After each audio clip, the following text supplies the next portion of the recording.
So I want to talk about performance, okay? And people were asking me, what do you mean by performance? Is that working out? What is that? Performance is just basically whatever you need to do to get an outcome done, to get a result, a desired result, right? And so we got all these metrics, all these things that you guys were looking at, but you want an outcome, right? And so what we're going to do is give you the secret, quote unquote, to performance so you can get that outcome you want, okay?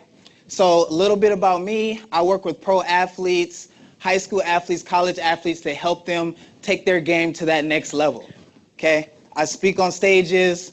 I got to meet people like Tony Robbins, presidents, all types of just really cool people, right? But it hasn't always been that way. About 5-6 years ago in 2011, I went through a really tough time. I was driving on the freeway, and just to backpedal a little bit, I was just depressed. I was just going through a really hard time, depressed, and I was that kid who parents laid out everything perfect for me. My mom and my dad I really lucked out on the parenting train. They were both police officers, and we lived in a small town called Gardena, California, in Southern California, right next to Compton, California. So I was lucky to stay away from all of the bad, but I was still kind of close. And so I had it easy as a kid. And I ruined that, and I just messed it up. When I was 18, I became a paramedic. I was working, doing what we do. I loved to help people. I loved being a paramedic. But I had lost my job working 911. And we're talking about how gratitude is everything for performance and those outcomes you want to do, and taking the negative and creating something positive, right? And so since I wasn't working 911 anymore, I didn't really want to do it anymore.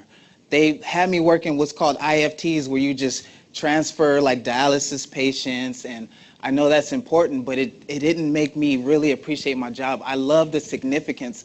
I love to actually be around people who are really, really sick and really help them. It's just what I love. I was a trauma junkie, right? For the ER doctors who are in here. And so when I got fired from my job, and I ended up working this really terrible job. This job made me depressed. I wasn't making any good money. And my boss told me, if you're late one more day, I'm gonna fire you. And deep down, I was like, I don't care. You know what I mean? But I needed that money because I had to make rent, I had to pay my bills. And so I was on the way. I had to work the next day, and my truck broke down. And so what I had to do was I had to buy this really messed up car. It was this 1987 Honda, and it was this ugly beige color, like a vomit color. My actual car didn't look that good. And the bottom of it was rusted out. And so I literally, to get this thing to start, I don't know if you guys ever had a car like this, I had to push it, hop in, and then start it, and then I could go, right? And so I was asleep one day, depressed, didn't even shower, and I heard this voice. It said, Roy, wake up. And I woke up. I was like, whoa, I'm gonna be late to work. So I literally just threw on my uniform, brushed my teeth, ran, grabbed my car, jumped in, started it, and I was on my way to my terrible job that I hated, right? So all I could hear was this lady self-talk in the back of my mind. If you're late, I'm gonna fire you. If you're late, I'm gonna fire you. I gotta make rent, I gotta pay bills. So as I'm driving, I'm making good time, and then if any of you guys been in LA traffic, it's horrible. I hit traffic. And when I hit the traffic, I said, oh, that's not a problem. I got in the diamond lane, the carpool lane. And so at this time, they were building the fast track, so there was a center median between the carpool lane and the regular lanes. But I was all right. I was making good time, and the way I figure is if I do get a ticket, I get caught, it's okay, because that's like paying a bill. It's $271. If I get caught twice a year, fine, I'll take that, right? So I'm going, and this car didn't even have a radio. And since it didn't have a radio, I'm jamming in my own head, like, driving, and then all of a sudden, I smell smoke. And I'm like, what does that sound? I'm like, what does that smell? I'm like, and then I looked down, and since the floor was rusted out, I could see the smoke coming from the engine, and this thing just started to poop, poop, poop, poop, poop, poop, poop, and slow down, right? And it started to slow down, and I just was like, this can't be happening. I'm in the diamond lane, but the first thing I thought was, I don't want to get a ticket. So I hopped out of the car, I looked up, and was like, okay, how far do I have to go? 2 miles into the turnoff to where the center median came apart. So I said, oh my gosh. And I did what I did all the time in my life, looking back to see if my mom or my dad would help me. I looked behind me to the lady behind me, and I'll never forget her face. She drove a beautiful all-black Mercedes, and she was beautiful. And I looked her in her eyes like, you gonna help me? And she looked at me and was like, just shrugged her shoulders like, I'm not touching that car with my beautiful car. And so I put my head down and I started pushing. And it was cold. And as I was pushing, I started to cry. And when I was crying, I just realized, like, dang, you're in this position because of yourself. Like, you messed this up. It wasn't your mom's fault, your dad's fault. It wasn't anybody's fault. You didn't save your money like you were supposed to, so you would have had money to fix your truck and you wouldn't even be driving this thing. You didn't communicate like you were supposed to with your mom and your dad to where they could have helped you. All these things just hit me. And as I'm crying and I'm pushing, I look up and I'm almost done. I pushed that car by myself for 2 whole miles. And when I finished, I realized, like, dang, I'm strong. I was like, nobody else would have been able to do that. But I was so much in my head and so embarrassed. And I pushed it, and I looked up, and it was like the Channel 7 news chopper looking down, like, there's traffic because Guy's car is holding up traffic in the diamond lane, right? And so I didn't know what to do. In LA, they have these tow trucks, and they come and they'll tow you off the road because they don't want people on the freeway. And the guy told me off the road, he said, hey, where do you want me to take your car? And I was like, bro, I have no money. I don't know what to do. And by the grace of God, he said, you know what? I have a lunch break after this. I'll just tow your car all the way back home. So tow my car all the way back home. I'm thinking, and on the drive back, I said, okay, I messed this up. So you know what? I can fix it. So I did what all of us do when we need some quick help. I Googled how to be successful. Like, literally Googled how to be successful. And when I Googled it, this old gray-haired white man showed up. His name was Jim Rohn, and the little YouTube popped up, and I clicked on it, and it was the most inspirational video I had ever seen in my life. And he was just saying, you gotta read, and you gotta read a book a week. You gotta do this, this, and that. And I literally wrote down everything he said to do in that little YouTube, and I went home and I was like, I'm gonna start doing this today. Yeah, I have nothing to lose. If I do those small disciplines, those small habits compounded over time, that's what he said. He looked successful, he had a suit on, he looked like he had money. Then I can change this and take responsibility and do what I need to do. Come home, walk in the house. A friend of mine named Brandon, his nickname was Pookie, was on my couch. And he was on the couch with another guy with dreads in his hair. And Pookie goes, tell him. And I'm like, tell me what? Well, who are you? I'm like, bro, I'm having the worst day. And he comes up to me and he says, are you Roy? And I say, yeah. He says, I'm Pookie's friend. I forget his name. I've been talking to your girlfriend for the last month. And so I just kind of sat down, angry, and she actually lived with me too, and I sat there waiting for her to come home, and she came home, and that guy was on the couch, and I was on the couch. And she looked, and she ran into the room like that, and my first initial response was to just get angry, go off, get out. But I was just like, you know what? Nothing's more embarrassing than just what just happened on that road. I'm just gonna relax. We actually just talked it out as adults. She felt like I wasn't doing what I needed to do for her, and we just separated. But fast forward a year later, and I get invited to this big conference. And I started to work at Kaiser after I had that terrible job. Is this Kaiser? Where's the Kaiser table? Right here. So got a job at Kaiser, and if y'all don't know, Kaiser pays well at every position. Like, you're a janitor, they pay you like $30 an hour. Like, it's crazy. And so this guy at Kaiser comes up to me, and I was reading the book Steve Covey, 7 Habits of Highly Effective People, and he came up to me and said, "Oh man, I love that book. Are you into like Jim Rohn?" I'm like, "Yeah," and we just had a rapport, and he invited me to this seminar. And when he invited me to this seminar, we get there, and I'm like, whoa, like these people are successful. They're like business owners. I don't have a business. And so this guy came up to me. He's like, "Hey, so what do you do for business?" And I just lied straight to his face. I was like, "I teach CPR for first responders." And and he said, "Okay, well, what makes your business different than other CPR businesses?" And I was like, "Oh, well," and then they like ring the bell and was like, "We have to sit in our seats." And he's like, "Here, take my card, let's have lunch, let's talk." We go to lunch, and when we're at lunch, I'm not even listening to this guy. He's just talking and talking, whatever.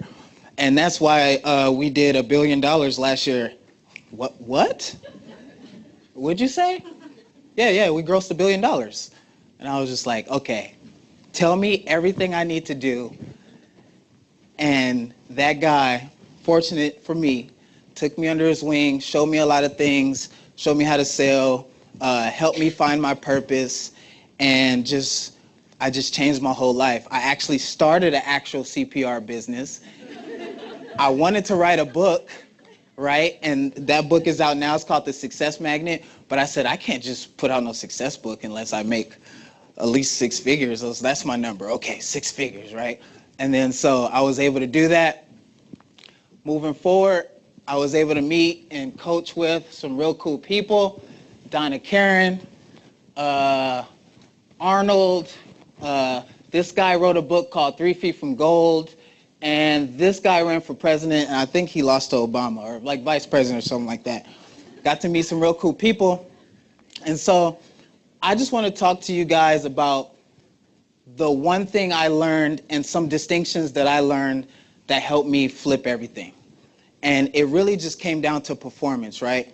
After I wrote that book, The Success Magnet, a trainer to an athlete got a hold of the book and was like, "Hey, bro, can you really do this stuff that you're talking about in the book?" And I'm like, "What stuff?" Like, you can like help people with depression and help them like not be nervous. And I'm like, "Yeah."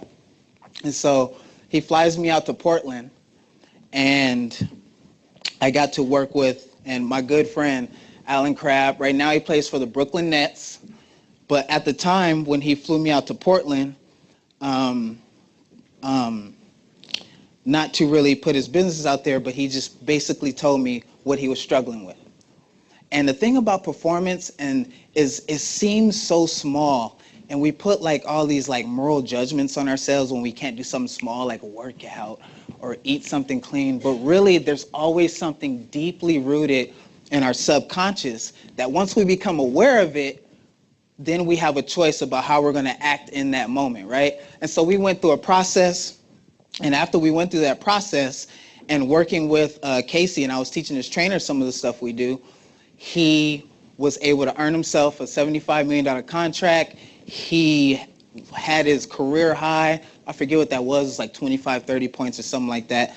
So this same stuff that we're going to go over really fast is the stuff that I use for the athletes. And the key is you guys are athletes too. Mommy athletes, doctor athletes, HR athletes, you guys are athletes as well. You have an outcome just like he has an outcome, and we're going to show you how to do that.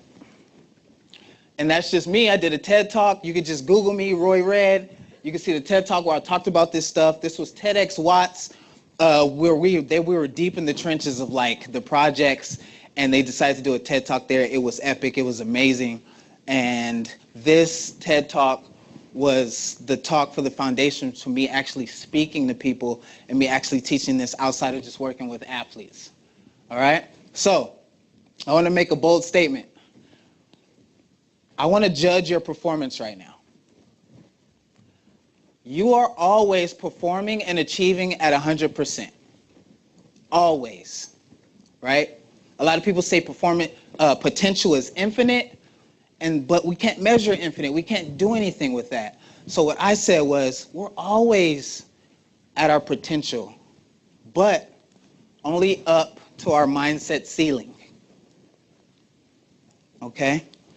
So if we can identify that mindset ceiling, then we can kind of move around and change and up our performance and our potential level. And that's my 2-second sketch graphic that I made about that idea. So let's get into it. So the mindset ceiling is how the world looks to you. How things look to you is how I define the mindset ceiling. How the world looks to you is creating your experience. Another word we like to use is your perception of the world, right? And so one way to prove that idea is if I go to toss this at this gentleman here, he might just go to catch it and it's just an easy catch for you, right? But if I go to chuck this thing from this close a distance, what are you gonna do? You know, put your hands up, try to die. So we see how the world looks to him, right? She takes care of him. And so how the world looks to you is controlling your experience and your perception. A person's experience is what's going on with them internally, right? That is mindset, your attitude. What's next? Emotional state, your feelings, body state, body sensations, thought processes, and your memories.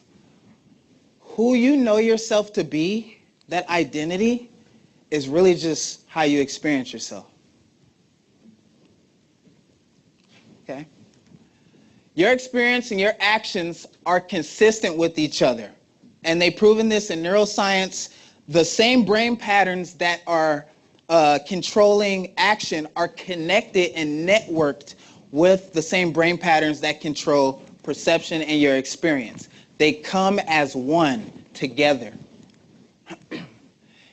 Now, Tony Robbins says it's in your moments of decision where your destiny is shaped, right? And so a lot of times we don't make the right decision that's best for us. We don't make our actual common sense or common practice. Like me ended up pushing that car. Like, why did I self-sabotage myself? I know what I needed to be doing, but I wasn't doing it. I wasn't making those decisions. And that's because it looks to us that we control our conscious decisions, right? We become aware of the thought first, so we believe that the thought caused the action. But that's actually an illusion. The brain acts before the mind decides. In neuroscience, they call this readiness potential. Any brain doctors, brain people here? Okay.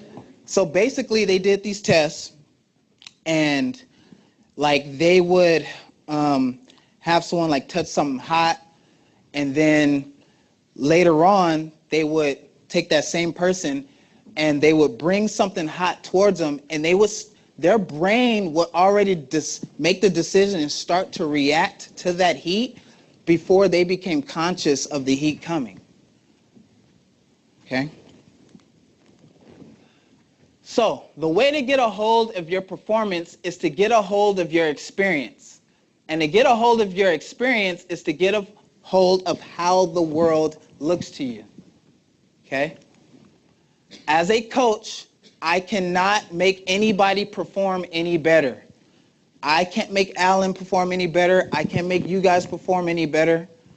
But I can make distinctions, what I call mindset gateways, to change how things look to you, and then you'll naturally perform and act differently. Okay?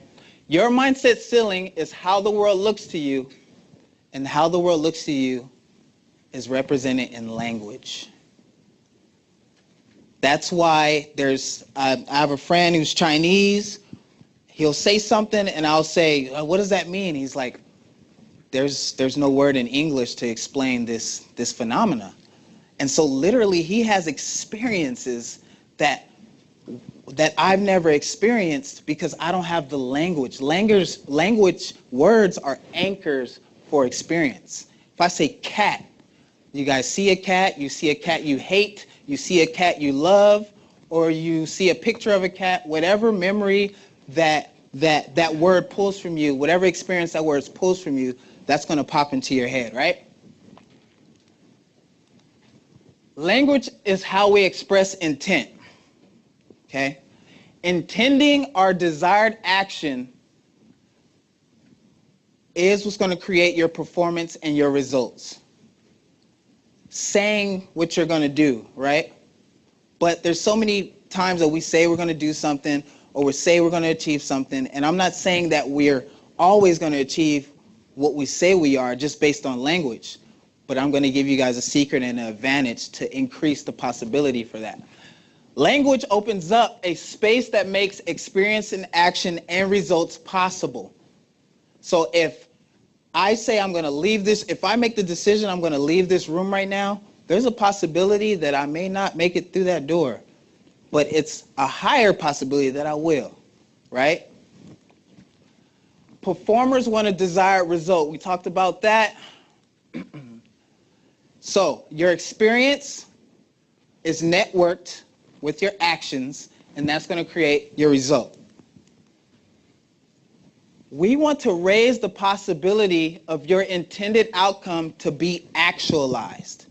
So once we create the outcome we want in language, we need to be able to move in that space of possibility so that the percentage of our desired outcome is higher than the percentage of not achieving that outcome.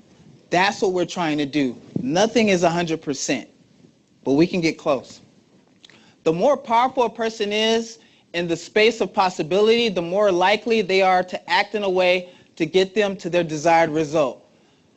The secret to raising the possibility of achieving our desired outcome is in your certainty level. How certain are you? I'm 99% certain I can get through that door. Even if maybe somebody wants to try to stop me, I'm pretty sure I'm fast. I will get out that door, right? So that certainty level.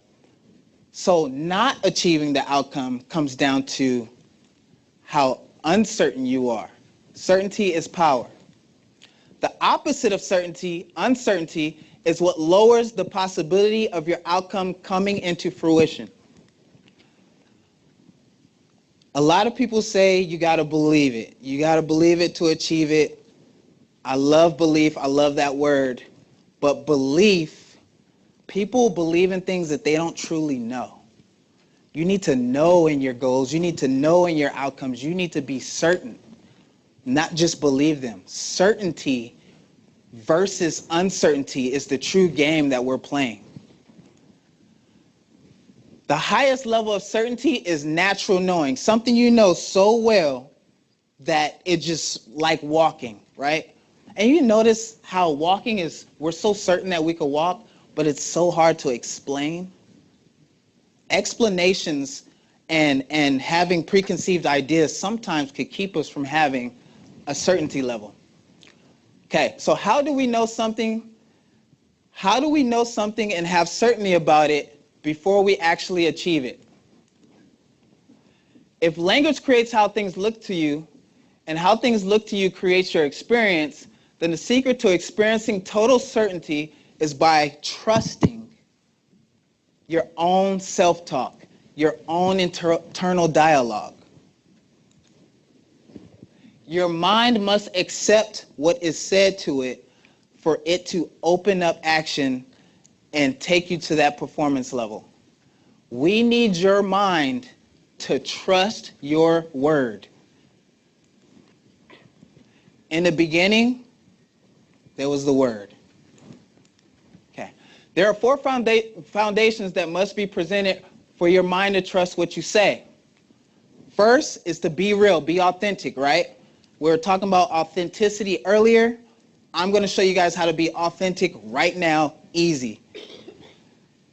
Although we like to think we're real, there's times that we're fake, right? There's times that we're fake. There's times that I'm fake. For me to be authentic, I simply just have to admit that sometimes I'm not authentic.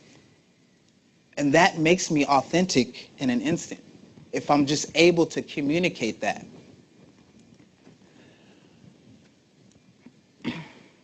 Two, take 100% responsibility for what you experience. Okay? Use language that supports your outcomes no matter the circumstances. And this is hard for people to accept. So real quick, I want to do a quick experiment so you can feel what I'm talking about. Okay? All experiences happen in the now moment. Your past experiences, when they happen in that now moment. Your future experiences will happen in that now moment, and you're experiencing something right now, right? So right now, I want you guys to think to yourself really quick what you're experiencing. Take 5 seconds and just think to yourself what you're experiencing. Okay. If you guys actually did it, you would have realized you failed. Because when you went to tell yourself what you're experiencing, it wasn't the now moment anymore. It's what you're experiencing a moment ago. And it gets worse than that. It wasn't even what you're experiencing a moment ago, because a moment ago no longer exists as an experience. It's a memory of an experience. It's a concept of experience. It's what you said about the experience. 3, find something that you will die for. The mind, it's a survival thing. It wants to survive, right? When you're clear about what's bigger than you, your kids, a mission, your purpose, when you're actually clear about that thing, it's easy to override those mechanisms. The mind's job is the survival of you and what you identify with and consider yourself to be. Yeah, you want to survive, but you consider yourself being with your wife or your husband, you'll go into a burning building for them. You override that physical survival mechanism. Be clear about what you're willing to die for. Okay, last one, 4, integrity. Become a person of integrity. Integrity is the unnoticed advantage. Integrity is a matter of your word, nothing more and nothing less, okay? If you want your mind to accept your self-talk, your word has to be whole, complete, and undivided. Okay, integrity means to be complete and whole. If we have a bicycle wheel, if we take spokes out of that bicycle wheel, eventually it won't be able to roll. It won't be able to do its job. It won't be able to perform. Integrity is the pathway to getting the mind to accept your language and your suggestions that you give to it.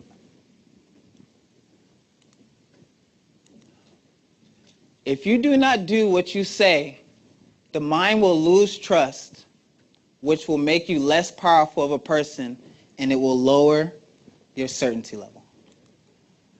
There are times when we cannot keep our word, and this causes us to lose power. But I'm going to give you guys a way to keep your word whole and complete. What we need is a system that will keep that word complete and undivided. And I call that system exalting your word. And exalting your word is just all a form of communication. What do we always say? We got to communicate better. We got to communicate better, right? Number 1, to exalt your word, keep your word and keep it on time. Period. Point blank. And then when you're not able to keep your word or keep it on time, just communicate. hey, I can't keep my word and I can't keep it on time. And I'm not going to be able to keep that word, or I will be able to keep it, but at a future date. That keeps your word whole and complete and your intent whole and complete, and keeps performance on another level.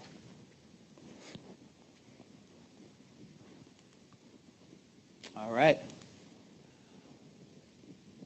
What you will do to deal with the impact on others for your failure to keep your word. So if you're not able to keep your word, you have to communicate that, I'm sorry, I can't help you, which may make you look like an a-hole, right? But that's okay. You got to be in integrity. A lot of times we fall out of integrity because we're afraid how we'll look to others. But if we are going to fix our word and actually do what we told someone we were going to do, then all we have to do is tell them, hey, I'm going to do it by this day, or I can't do it, and this is what I'm going to do to help or fix how I impact and messed up your schedule and your life and your performance by not showing up and doing what I said I was going to do. This is a direct, actionable way to keep your word powerful and trusted. When you apply this to your life and intend your language, you will literally be creating the performance you desire, which will get you the outcomes you guys want. Thank you guys so much for having me. I appreciate it so much. Now, there are 6 aspects to your word, and I share those in my book, and I'm going to give you guys all downloadable copies to all my books. All you have to do is text the word unnoticed to 55222, and then I'll set up a link for you guys tonight, and I'll send you guys all copies of the book, okay? Loving on you guys. Thank you.